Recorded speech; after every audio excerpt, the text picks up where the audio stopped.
சென்னைக்கு குடிநீர் வழங்கும் ஏரிகளின் நீர்மட்டம் வேகமாக சரிந்து வருகிறது. கடந்த 2015ஆம் ஆண்டை போன்றே 2023ஆம் ஆண்டு டிசம்பர் மாதம் பெருமழை பெய்த போதும் வறட்சியை நோக்கி ஏரிகள் செல்ல காரணம் என்ன? எல்னினோ எனப்படும் காலநிலை மாற்றத்தின் விளைவா என இந்த தொகுப்பில் காணலாம்.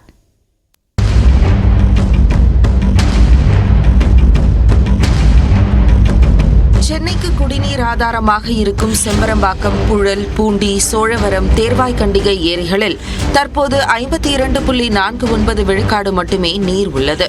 மேலும் சென்னை மக்களின் குடிநீர் தேவையை தீர்த்து வைக்கும் கடலூர் மாவட்டம் வீராணம் ஏரியின் மொத்த கொள்ளளவான 13.222 டிஎம்சியில் ஏப்ரல் 24ஆம் தேதி நிலவரப்படி 6.941 டிஎம்சி நீர் மட்டுமே உள்ளது.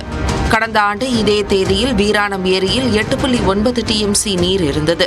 இந்த ஆண்டு ஜனவரி 1ஆம் தேதி 11 டிஎம்சி நீர் இருந்த நிலையில் 4 மாதங்களில் 4.1 டிஎம்சி நீர் குறைந்துள்ளது. கோடைக்காலம் உச்சத்தை தொடாத நிலையில் அதிகரிக்கும் வெப்பத்தால் ஏரிகளில் உள்ள நீர் ஆவியாகி அதன் நீர்மட்டம் கிடுகிடுவென குறைந்து வருகிறது. சென்னையில் சுமார் 1,20,00,000 மக்கள் வசித்து வருகின்றனர். சென்னை மக்களின் ஒரு நாளுக்கான குடிநீர் தேவை சுமார் 1 டிஎம்சி ஆகும்.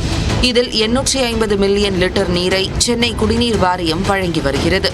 மீதமுள்ள தேவை நிலத்தடி நீர், கடல் நீரை குடிநீராக்கும் ஆலை உள்ளிட்ட பிற ஆதாரங்களிலிருந்து பூர்த்தி செய்யப்பட்டு வருகிறது. சென்னையின் குடிநீர் தேவையை பூர்த்தி செய்யும் பிரதான ஏரிகளின் நீர் இருப்பு கோடை காலத்தை சமாளிக்குமா என்று எண்ணும் விதத்தில் உள்ளன. புழல் ஏரியின் மொத்தமுள்ள 21 அடியில் தற்போது 19 அடிக்கு நீர் உள்ளது. சோழவரம் ஏரியின் முழு கொள்ளளவான 18 அடியில் தற்போது 3.90 அடிக்கு மட்டுமே நீர் உள்ளது. பூண்டி நீர்த்தேக்கத்தின் மொத்த உயரமான 35 அடியில் 26.78 அடிக்கு நீர் உள்ளது. கண்ணன்கோட்டை தேர்வாய்கண்டிகை நீர்த்தேக்கத்தின் மொத்த உயரமான 36.61 அடியில் தற்போது 33.20 அடிக்கு நீர் உள்ளது. சென்னையில் கடந்த 2019ஆம் ஆண்டு கடுமையான தண்ணீர் தட்டுப்பாடு ஏற்பட்டது. தண்ணீர் கிடைக்காமல் விடுதிகள் மூடப்பட்டு உணவக நேரங்கள் குறைக்கப்பட்டதையும் குடியிருப்பு பகுதிகளில் கைகலப்புகளையும் கூட சென்னை எதிர்கொண்டது. அப்போது பிற மாவட்டங்களில் இருந்த விவசாய கிணறுகளில் இருந்தும் கல் குவாரிகளிலிருந்தும் நீரை சுத்திகரித்து தண்ணீர் எடுத்து வரப்பட்டது. அதுவும் போதாது என்று வாலாஜா பகுதிகளிலிருந்து சரக்கு ரயில் மூலம் தண்ணீர் விநியோகம் நடைபெற்றது.